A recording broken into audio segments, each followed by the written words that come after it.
Yeah, so Tiffany, it's great to have you back on, and thank you for making the time.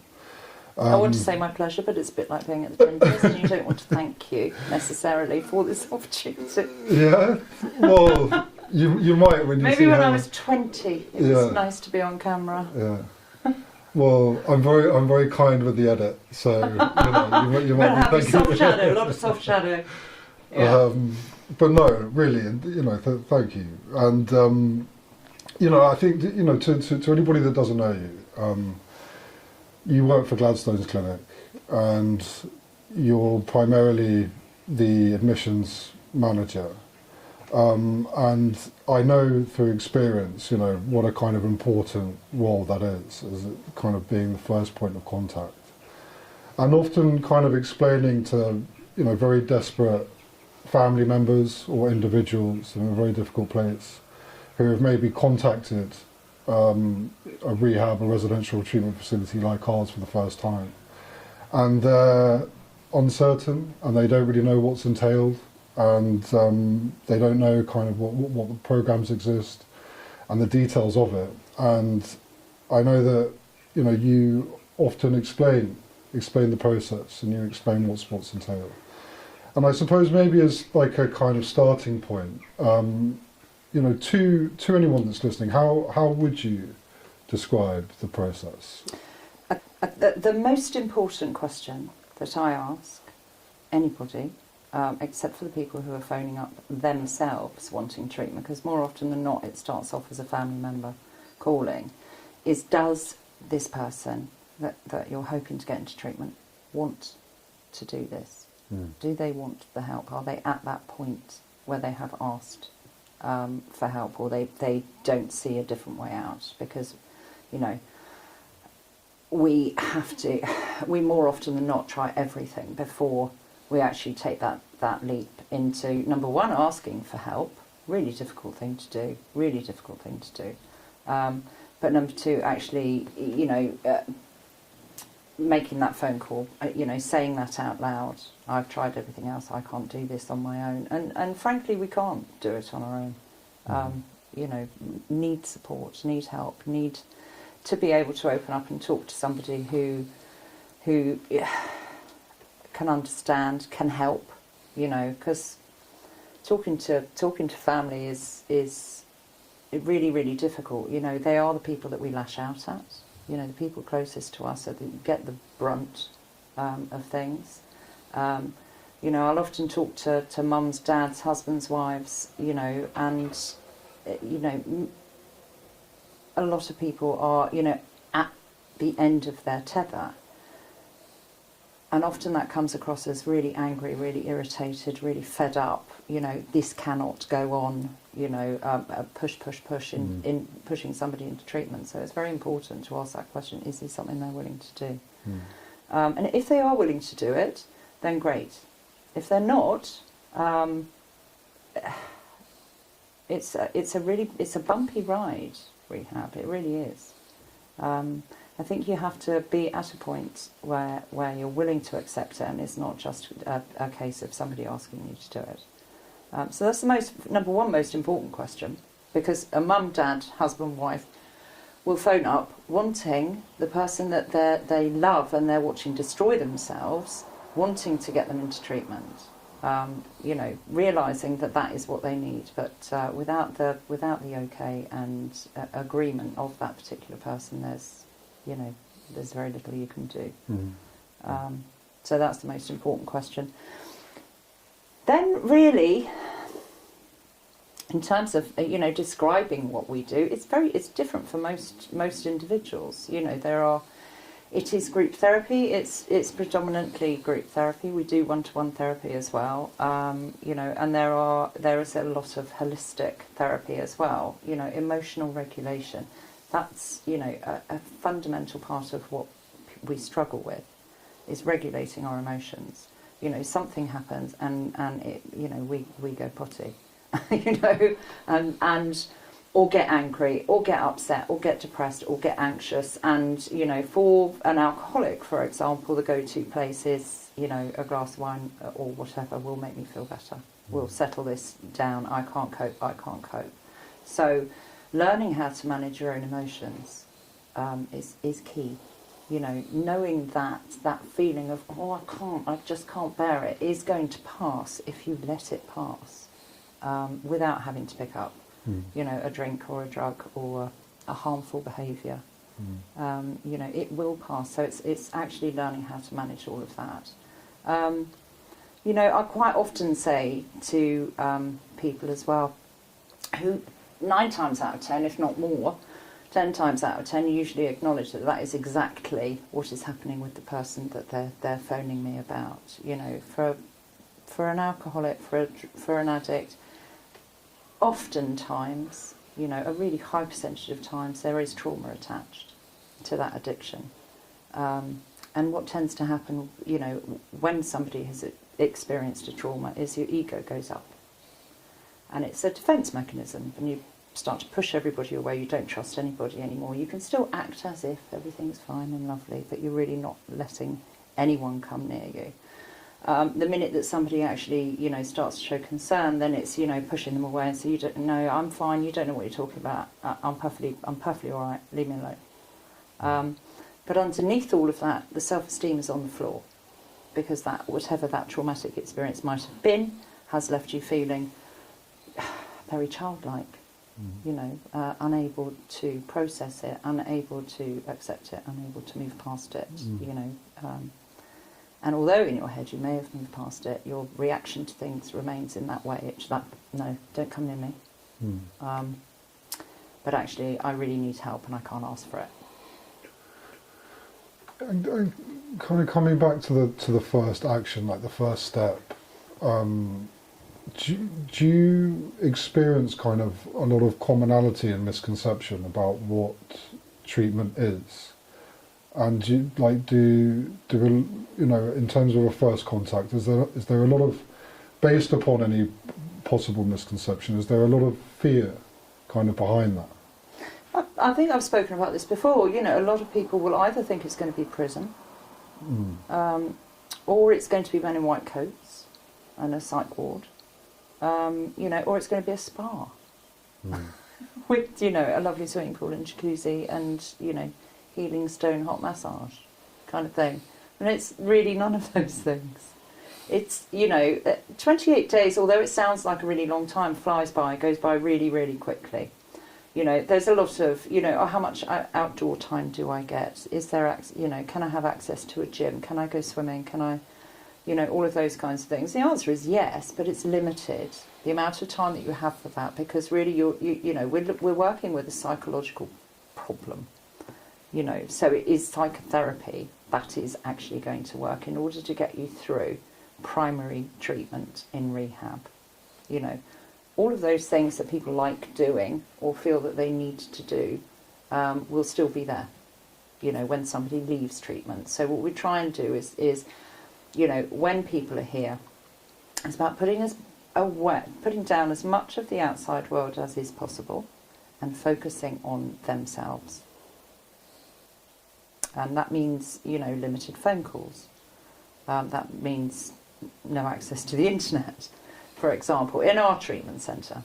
You know, unless you have an office appointment and you need to check something for work purposes, or, you know, if you have a young child and you know, we do allow you to have FaceTime, you know, you're not going to go to the gym 7 days a week, you know, all of that kind of stuff. So the misconception is, I think the main misconception I talk to, you know, certainly family members about is, you know, what is the success rate?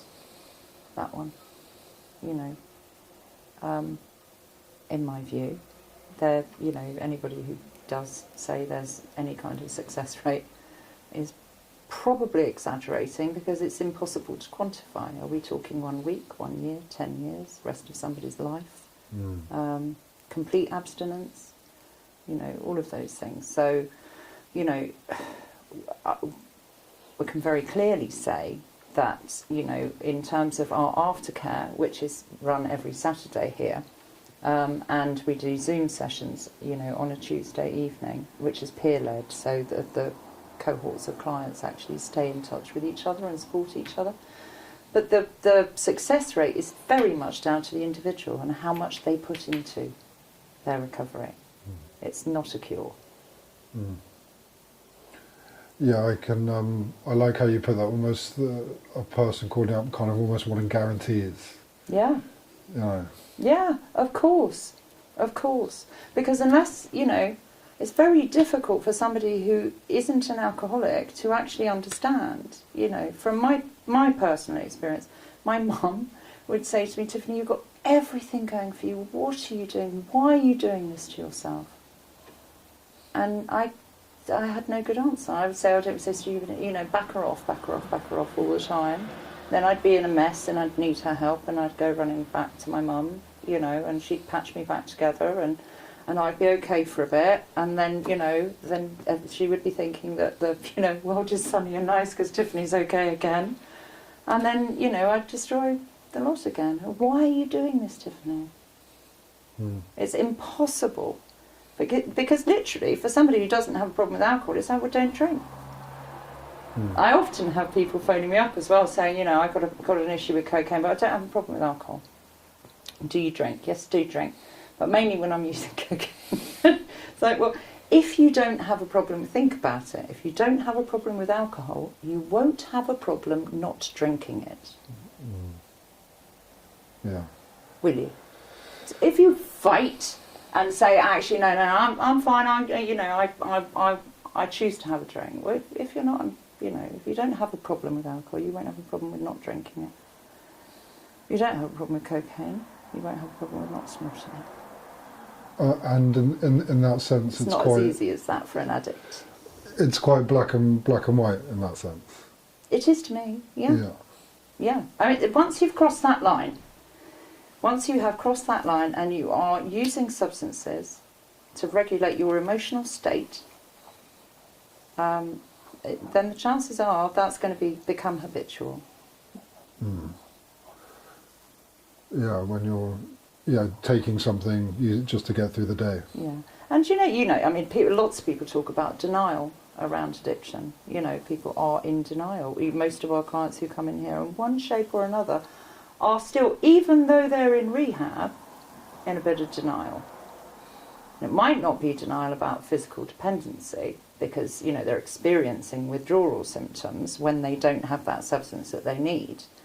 You come into rehab, you get a medically supervised detox. You're not, it's not like being at home and going, right, I'm quitting, and then experiencing all those horrendous withdrawal symptoms. But you're probably in denial about some of your behaviour still. Yeah. You need to go through that therapeutic program, that some of the therapy very direct to actually get to that. And do you think that behaviour is okay? Do you think the way that you speak to people is okay? The way that you hide things is okay? And people very, very quickly own the sneakiness and the manipulation and all of that kind of stuff. But some of the behaviours, still are like, it takes a little while to go, yeah. I just remember thinking, after going through a similar process, I don't want to be that person anymore. When it was pointed out to me, the kind of things that I did, the kind of pain that I put people who cared about me through. When I was drinking and using, I didn't really think twice about it. I felt bad, but I did it anyway. So what, I'm going to just live in a whole heap of guilt and shame. Yeah. But I did it anyway because I couldn't not. Yeah. When there was some distance between me and my using and some actual, clarity in the kind of things that the kind of ways I behave, the kind of lies I tell, the manipulation that I did, then it becomes a question of, do you want to look at that? Do you want to be that? Do you really want to be that person? Absolutely not. God, no. Being a primary care facility, often people arriving can be at their worst possible state, physically, psychologically, people in incredibly bad shape. And, that 28-day initial period, when a lot of this intensive therapy is taking place, is also kind of coincided with maybe the first kind of number of days or consecutive number of days that a person's been sober for an extremely long time. And so there can be almost like an awakening as well, in kind of, and it's kind of all managed with everything that's going on at the same time. So there can be like, people often say the colour comes back to your eyes, the brightness comes back to your eyes, and you just kind of suddenly feel normal again for the first time in a very long time. And it feels great. Oh, trust me, week 2, everyone thinks they got the whole thing cracked. Got it cracked. Never going to do it again. Ever going to do that again. Yeah. Week 2. Week 3, really tough. Really tough. Really looking at yourself. Really, really looking at yourself. And learning how to manage those emotions. I hate the word trigger, but that life will go on. When you can't, you can experience rehab and not change, but the majority of people will a change will initiate, in the ability and capacity to manage how you're feeling, because it's a microcosm thing, and it's, it can be really intense. What you have to remember is when you leave treatment, you're going home, nobody else has changed. No one else has changed. They don't have to. They're not the ones with the problem of addiction or alcoholism or an addictive behaviour. So we've changed. We need to maintain that, and we need to be really, really consistent with that, because it will be, usually a family member, God, we rub each other up the wrong way, don't we? Love each other massively, but, if there's anyone who's actually going to get you, do you know what I mean? It's going to be a family member. It's just going to be something really small, really irritating, and it's going to happen every day. Do you know what I mean? Well, and there could be a possibility where you might think you're okay at that point. For sure. And then you drop things out. I mean, we hear stories all the time. But primary treatment is primary treatment. And detox is detox. And we sort of combine the whole thing at Gladstones. And we'll be really honest. If it looks like that's going to be a real struggle going home, then you should consider extending. Consider maybe moving elsewhere. It's an opportunity to reevaluate what's important to you. Number one, to get clarity on what's important to you, because the substance abuse, which is what we normally work with, has covered that up. So clarity on what's important to you, and it might not be the job. Do you know what I mean? It might not be the high stress, anxiety thing. It's probably your kids who don't see you very much, or whatever it might be. Those kind of determining factors are kind of tightly intertwined with the levels of success that a person can attain in terms of longevity. Making those changes at a point where you're in a good place. You've kind of done a 28-day period, you've got a month sobriety, you've had a really good look at yourself, you've been challenged, you're being very open and honest, and at that very open to the possibility of changing something. But obviously it's terrifying, moving place, changing a job, kind of disassociating yourself from someone. Of course, but all things are possible, just not when you're drinking and using. We dig ourselves into a hole that there doesn't seem like there's any way out of, and that might be a very unhappy place. Yeah, and very easy to go back to. But if your self-esteem's on the floor, anyway, there's, you need, really, that's my view anyway, you need to reevaluate what's important to you. What do you want your life to look like now? Right now. We only have one. What are you going to do with yours? Well, even having the clarity to possibly answer a question like that. Absolutely. And I also say to people, don't make any really important decisions when you first come into treatment, because you will change your mind a million times. You have to allow yourself to settle. You have to allow yourself to re-engage with the relationships of people around you who have lost trust in you, lost faith in you, all of that kind of stuff. It is really important, to you know, we've said addicts and alcoholics say sorry, I don't know how many times, and mean it, and then do the same thing again. You know, that really wears people down. You know, so it's not about that anymore. It's about showing, you know, that I have changed. I am trying my absolute hardest. I intend for things to be different, and that is my intention from my core being and my heart. That, you know, it's not, oh, I'm really sorry, messed up. Yeah, I've witnessed it many times. You know, it's when someone is really putting the work in, you know, and it takes a lot of work. It's I think being sober. You know, a few times on the podcast, I've assimilated it to kind of exercise and going to the gym and kind of maintaining a certain level of fitness. It requires getting up and going and doing it, and it's very hard to kind of maintain sobriety as much as it is any other type of kind of mental health or fitness, because it does require action on the person's part, and that requires going to places, being a part of communities, engaging in some type of outlet that you know, sustains you. But that, again, that can be difficult as well to identify what exactly that is, and sometimes it's a process of trial and error. But you have to kind of engage to find that out. It's never going to be very long. I mean, you know, I mentioned week 2, everyone feels amazing. You know, also, you know, I remember saying, I've said it to a lot of people, you know, the one thing I hadn't tried was abstinence, right? Not using anything, you know, really long term. I hadn't tried that. It was always something for me. And age 46, I got sober and clean. And I couldn't believe how amazing I felt.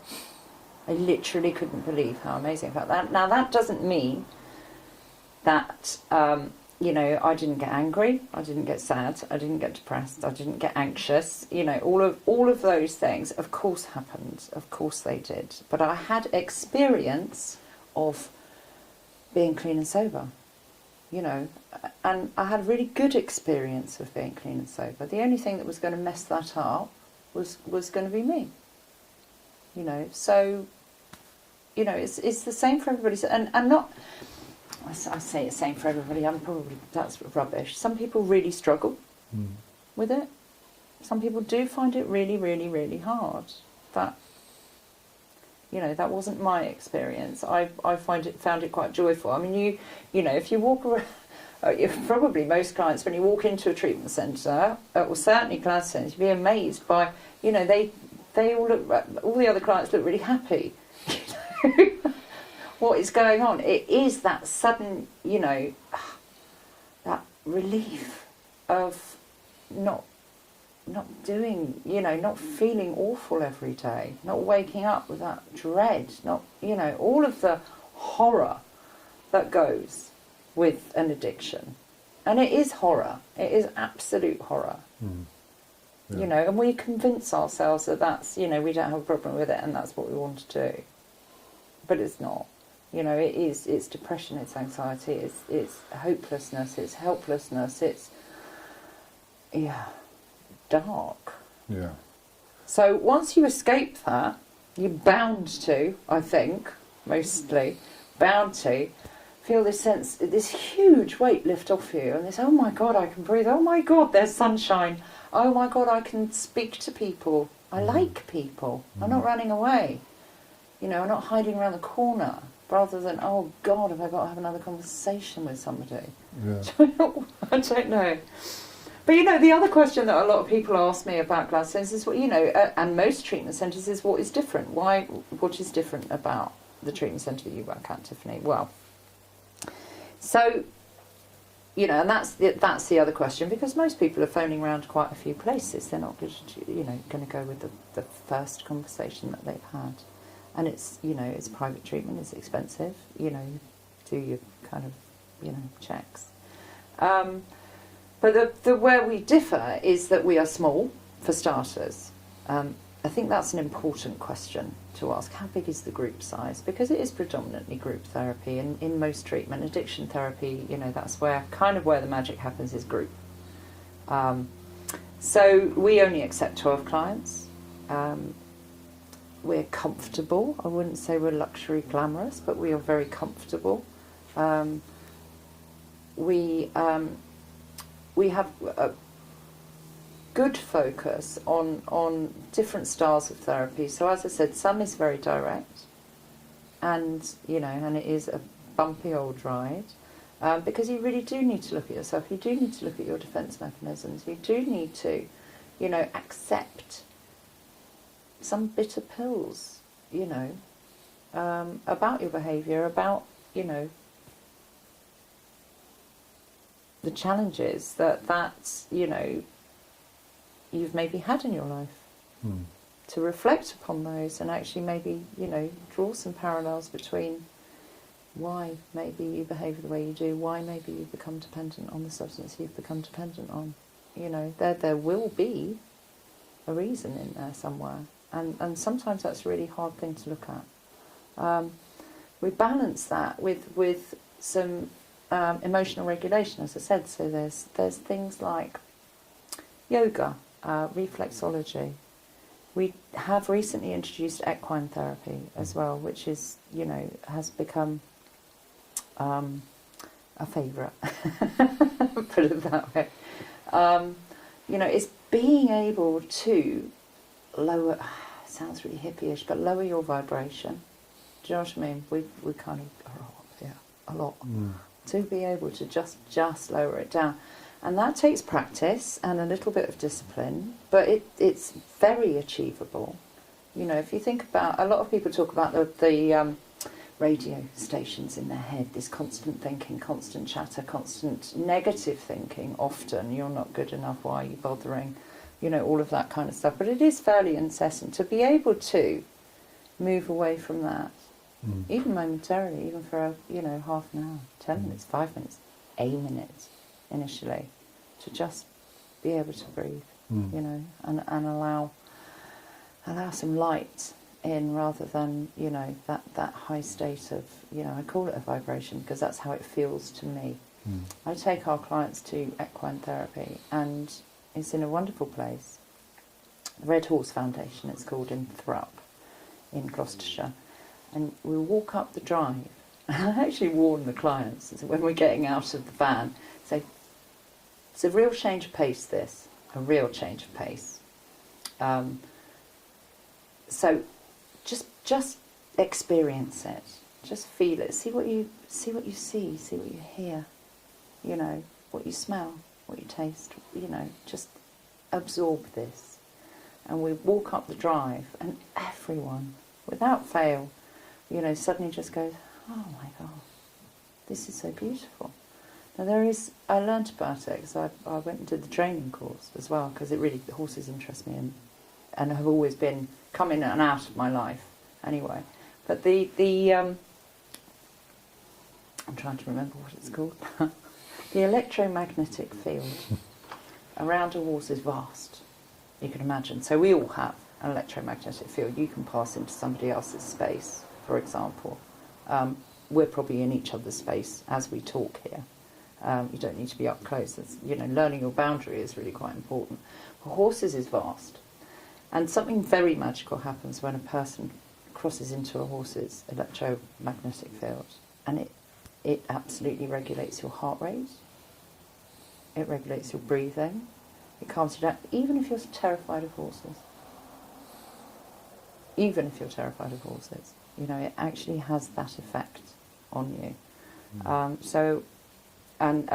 number of my clients have been really scared of horses. Not after about 20 minutes. There is such a calmness and a stillness about them, and they're prey animals. They're alert to anything in a second. They can go in a second, but they also have this very deep connection with us, the planet, their environment, each other. So it's it is about grounding yourself, just being. Talk about anchors, for example. You know, if you have struggled with some kind of trauma, if you speak to a therapist, they'll try and get you to find an anchor, and often that is, you know, that's been the experience of our clients, is right this exact moment in time when I've got my kind of hand on a horse's heart and I can feel the heartbeat and I can breathe with this giant magical creature, you know. So it really is, and it's hard to explain. I could talk about it forever, but it's hard to actually explain to somebody. You need to sort of experience that.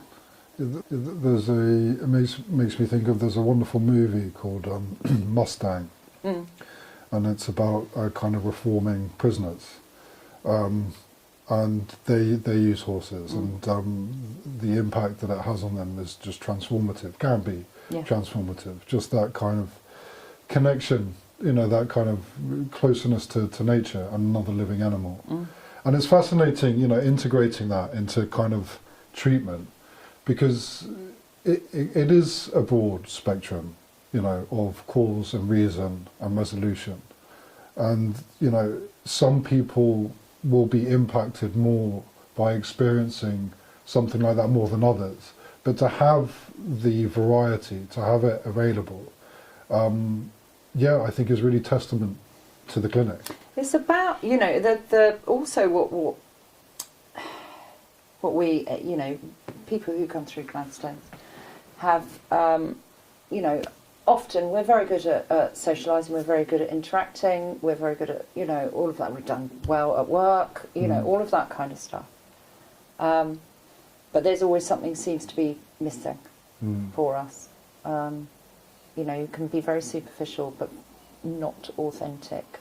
And horses will sense that completely. They will know and sense emotionally where you're at before you know where you're at. Like a trust building, isn't it? In a sense. And if, you know, if you're scared of a horse and you don't try and mask that, the horse will help you with that.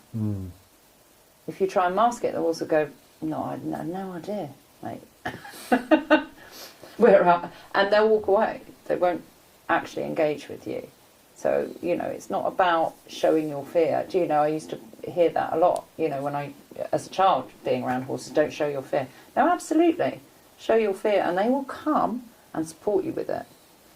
So, you know, it's about being authentic. You know, I had an experience of a client who, you know, who found it really hard to connect with himself emotionally, and he spent a while with his horse. And this deep sadness came over him.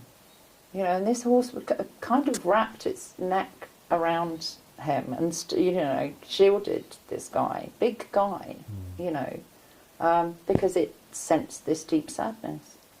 And there was, you know, a fair amount of grief and loss and that kind of stuff. And somebody just desperately trying to hold it together and not really understanding what that emotion was. You know, so it is, you know, it is magical, and it's, you know, for a lot of people really helpful as well.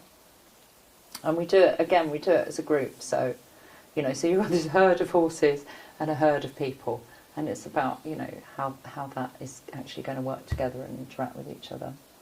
I remember, you know, being in treatment myself, and I remember those moments of having a kind of emotional eruption, you know, based upon a kind of event. In my case, it wasn't a horse, but it gives you the opportunity to reflect on what was it about that moment that triggered this, and it's a wonderful focal point, you know, for the continuation of therapy, because it does allow you to kind of really get a very unique insight as to what you know what it was and why it was specifically that thing that triggered it.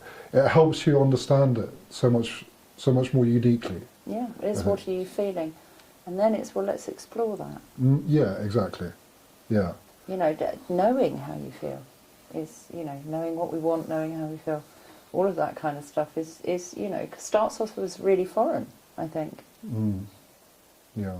You know, I was either really happy or really sad. Didn't know anything else, really, you know. I certainly wouldn't have been able to acknowledge anything else, I think. But, you know, so, yeah. You know, it's not when I speak to people, it's not a sales thing. It's really not, you know. I think, you know, a lot of people will, I think the first point of contact is really, you know, is key. If you're phoning up a treatment centre or a number of treatment centres, you know, have that chat, have that conversation, you know, if you feel comfortable speaking to that person, you know, that's really important, really important. If that person seems to understand what you're saying, where you're coming from, you know, that's important. But as I said, I'd go back to the very first question: is this something that particular individual is willing to do? Not wanting to do. Nobody wants to do rehab, right? Nobody wants to do that. Are you willing to do it? And are you willing to give it your best? You know. Yeah, it's a huge decision to make, you know, for the individual, for the family. Like you said, there's a cost involved. You know, you're away from what you know, you're in a place that's unfamiliar.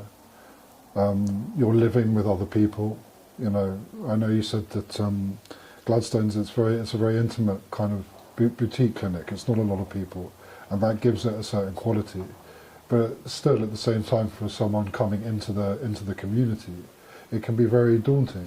It can be daunting. You know. It can be daunting. But you know, again, I would say, you know, we speak to some of our clients here, I'm sure. All of our clients within 24 hours feel safe. Yeah. You know, the idea of doing anything is far scarier than doing it, isn't it? You know, so don't put it off.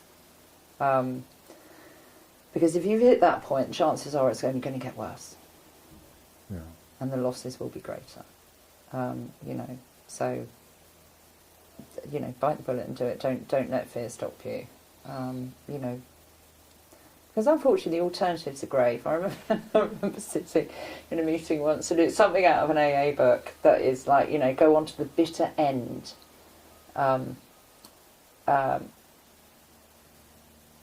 Drink, go on to the bitter end, institutions, etc., and death, yeah, or make a choice to you know, try recovery, basically, in a nutshell. And I remember sitting there thinking, you know, still thinking the bitter end and death is an option. Because we get to that point of such, you know, feel like we're never going to be able to make our way out of it, so, but, you know, there is a way out. There absolutely is a way out. It just takes, you know, put on your big girl pants and take a big breath, you know, and try. Just try. Don't give up. Yeah.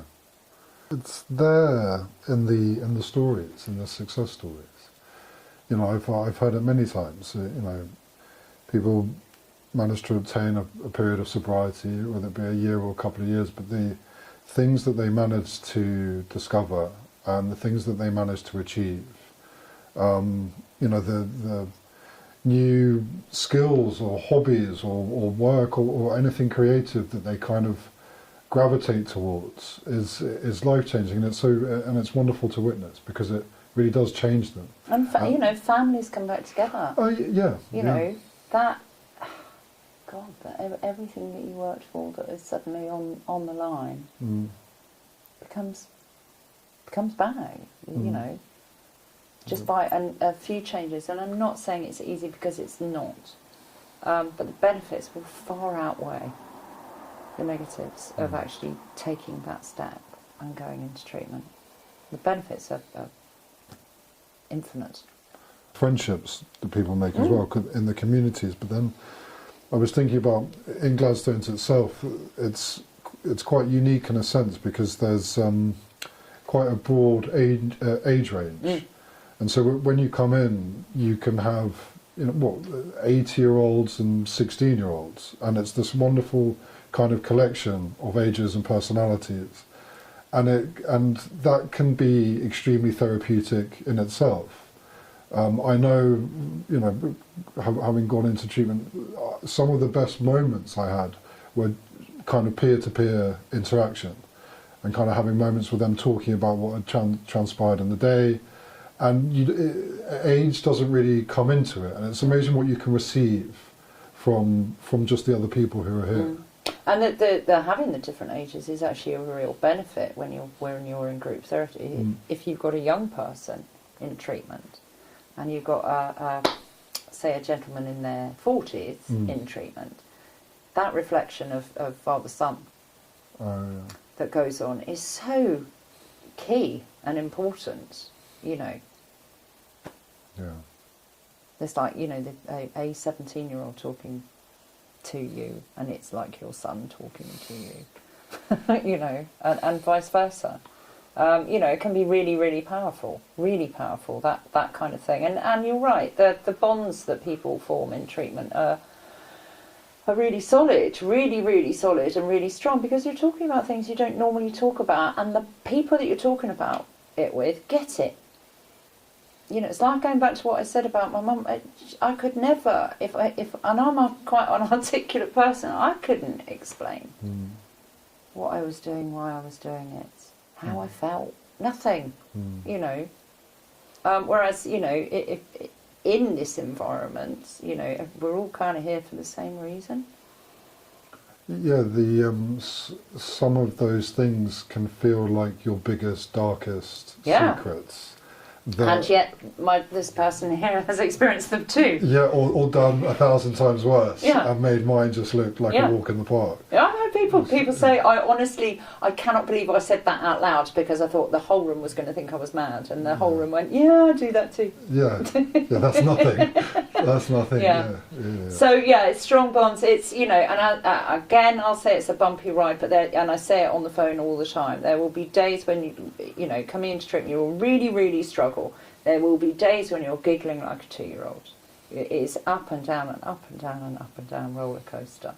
But the hope is that by the end of it, number one, you've got that distance between you and your muddled head through using and drinking. There's distance, there's clarity, there's the opportunity to really look at yourself and what triggers, I hate that word, but what triggers you? I don't know why I have to say I hate that word every time I say the word. It's a bit like saying, yes, I brought it to a charity shop. But really looking at that kind of stuff is so valuable. We don't do it. You don't do it in normal life. Or you have avoidance tactics, don't you? I'm not going there because I know that's going to upset me, or, whatever. It's learned how to manage, a relationship, a friendship, work, life, all of it, because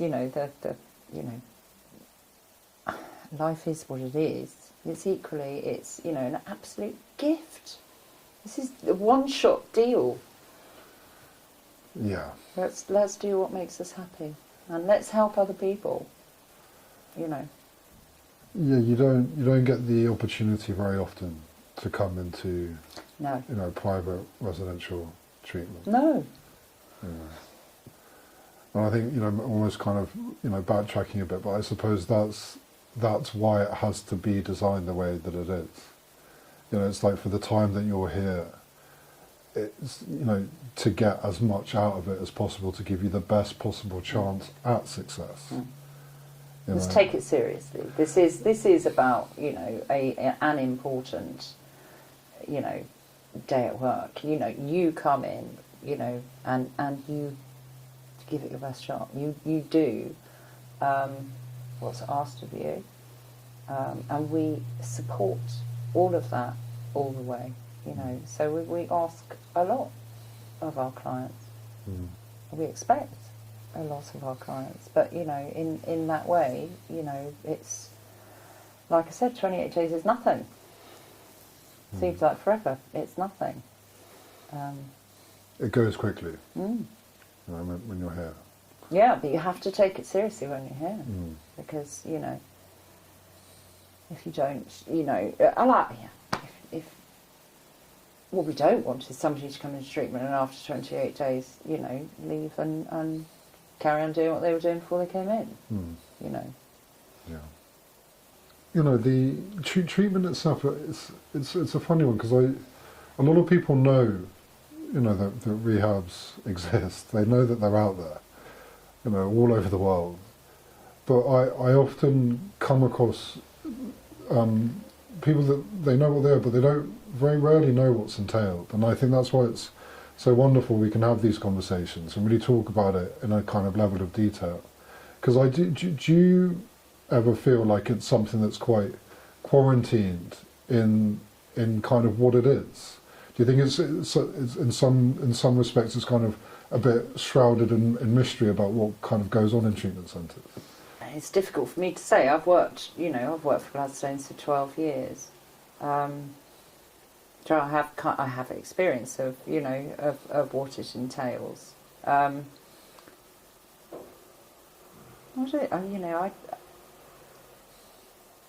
think there's less concern nowadays. You know, it used to be, you know, if somebody was going into rehab, shock horror.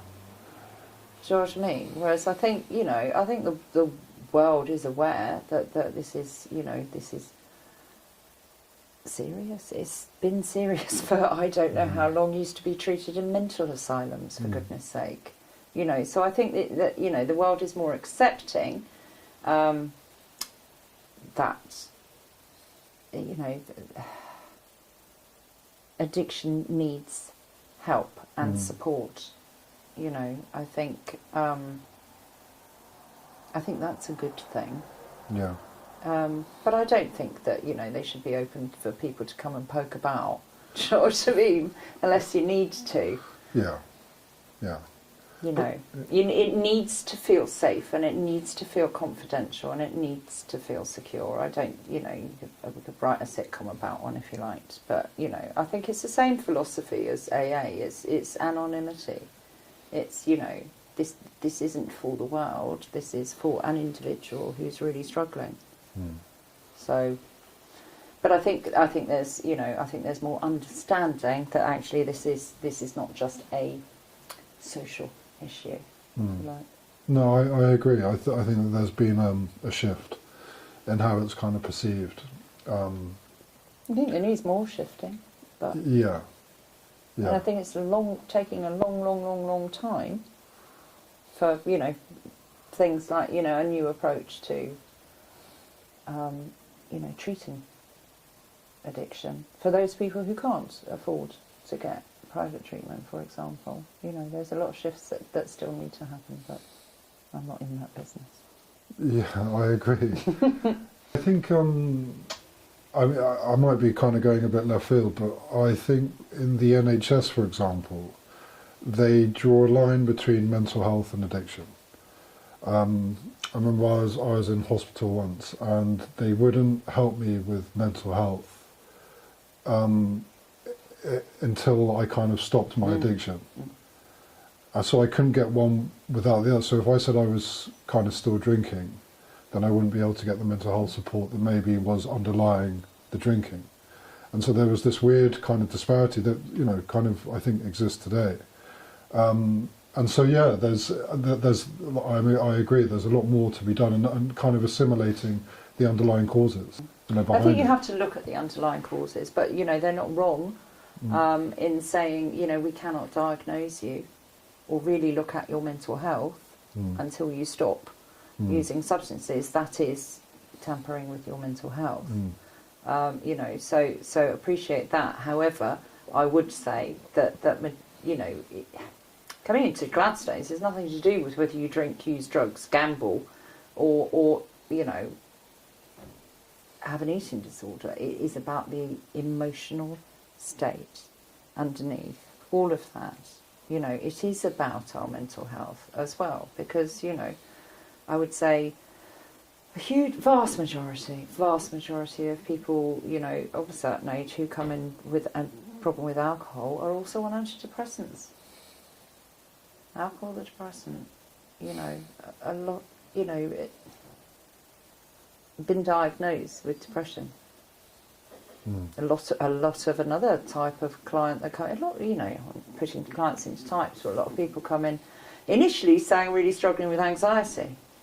I'm drinking because I'm anxious, or I'm using a substance because I'm anxious, or depressed, or whatever it might be. So there's no getting away from, actually looking at somebody's mental health in rehab. But that, I appreciate that there's no way that a GP or even a psychiatrist will look at a diagnosis and prescribing for a mental health condition when somebody is using substances in a addictive fashion. Yeah. It's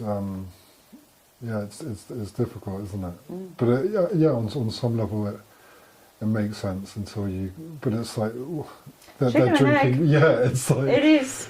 And in an environment like ours, we can look at both. But if you're in the community, still drinking whatever you're drinking or using whatever you're drinking, it's going to be, and then saying I've presenting with a mental health condition is going to be really difficult to manage. Well, and it's that thing again where alcohol can be very effective at kind of reducing levels of anxiety and depression, but only for a moment, and it will only make it worse and exasperate it further later. Yeah. And so you're drinking to change the way you feel. Mm. Yeah. You've got to learn to manage the way you feel. Mm. Yeah, no, Tiff, I'm just noticing the time, and on the podcast, I always like to finish up with the question that if anybody's listening, if there's a family member or a loved one, or if someone themselves is kind of experiencing active addiction, and they're not quite sure, what to do or how to reach out, what advice would you give to those individuals? And my advice is to just do it. Don't think about it. You know if you're hurting, if your family's hurting, if you're watching somebody destroy their lives and you don't know what to do, that it's there. It's in your gut. Pick up the phone. Just pick up the phone. And if for example we're not the right place to speak to, we will help you find the right place to speak to. It really is. Don't suffer in silence with this. And don't think necessarily that you can fix it, because you can't. Probably it's going to take some professional help. Yeah. No, it's just do it. Yeah. Don't put it off necessarily. It's great advice. It's great advice, Tiff. Thank you so much for coming back on.